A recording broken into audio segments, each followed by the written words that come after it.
book for us today. It is Rechenka's Eggs, and it is by Patricia Polacco, who we read several of her books before we were out of school. We read like Chicken Sunday and Thank You, Mr. Falker. So this is by that same author.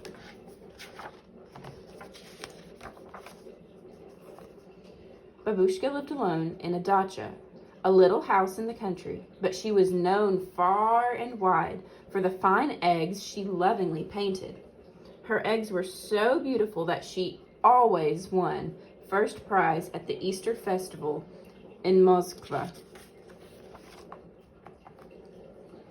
Each day, Babushka would take the shell of an egg from her basket and paint it in wonderful designs using the shapes of stars and flowers, triangles and circles. Through the long, cold winter, Babushka painted. Then, one day after a snowstorm, Babushka went outside. She could still hear the faint sound of falling snow. It was a sound like soft rain. Herds of caribou came to feed at Babushka's because the grasses they usually ate were covered in snow. A miracle, she whispered as she fed some. These wild things have found their way to me. Just then, a flock of noisy geese honked loudly overhead. As they glided over the snow, one of them faltered and fell from the sky. Babushka went to where the goose lay, crumpled in the snow. A hunter did this, Babushka grumbled. She carefully picked up the goose and took it back to her little house. There, she fed the little goose from her own table and put the goose in her best basket lined with the warmest quilt from her own bed. I shall name you a good name, one that we can both like, eh, my little friend? She said as she patted the goose's head. How do you like Rechenka? Yes, then Rechenka it shall be. With Babushka's care, Rechenka grew stronger as each day passed. To repay her kindness, Rechenka laid an egg for breakfast every morning. As Rechenka got better, she waddled around the house, exploring every nook, cupboard, and corner. One day, she jumped on top of Babushka's work table, overturning the jars of bright-colored paint that she used to color the eggs. Niet! Babushka screamed as she chased the goose with a broom. No! The frightened goose flapped her wings to get away and knocked over the basket of eggs Babushka had so lovingly painted. The eggs crashed onto the floor and shattered into millions of pieces. They were both very sad. There was no reason now for Babushka to go to the festival.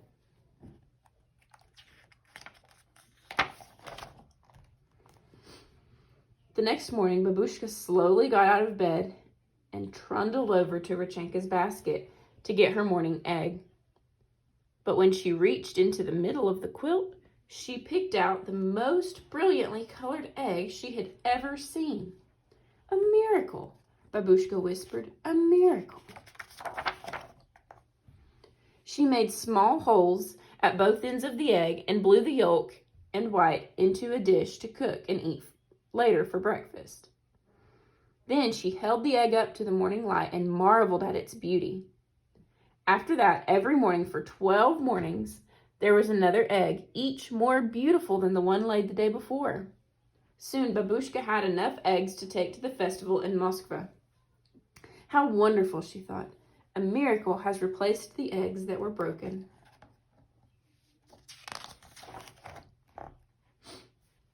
Spring is here, my little friend, Babushka said to Rechenka in the morning of the festival. Soon now, you will be flying off to the north with your flock. She bustled to the hearth fire and brewed some of her most favored tea. The two shared a saucer of tea with kulik, a sweet Easter bread. She covered each piece with pashka, a spread of cheese, butter, and raisins. They savored each bit together. One for you, one for me, Babushka chanted. Da, da, my little friend, I shall sorely miss you, but you are a wild thing, and a miracle sent you to me. It would not be right to ask you to stay here with me forever. When Babushka left her little house, she took one last look at Rechenka sitting on the doorstep. She waved, then took determined steps for Moskva with the basket of her precious eggs. She crossed Lebetov Valley, where the caribou mothers were walking their newborn calves. A miracle, she thought. New little lives, a miracle. She crossed the bridge over the Moskva River, and soon she could see the onion domes of old Moskva.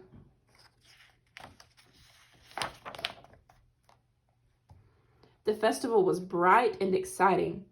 There were goat carts selling kulik, processions, dancers, jugglers, and laughing children playing and running. Babushka showed her old friends the eggs. Her eggs are the most beautiful in all Russia, they thought.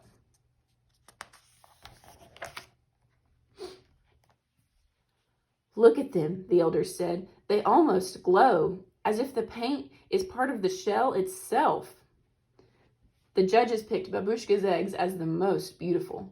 Babushka was so happy she beamed as she looked at the first prize, a feather bed quilt.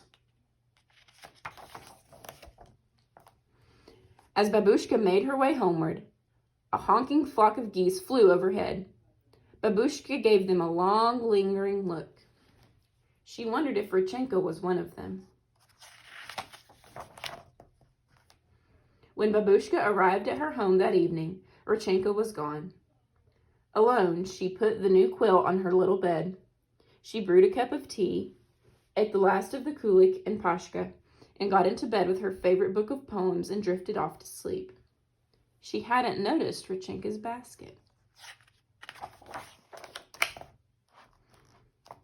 But that night, Babushka was awakened from a sound sleep by an ever so small sound.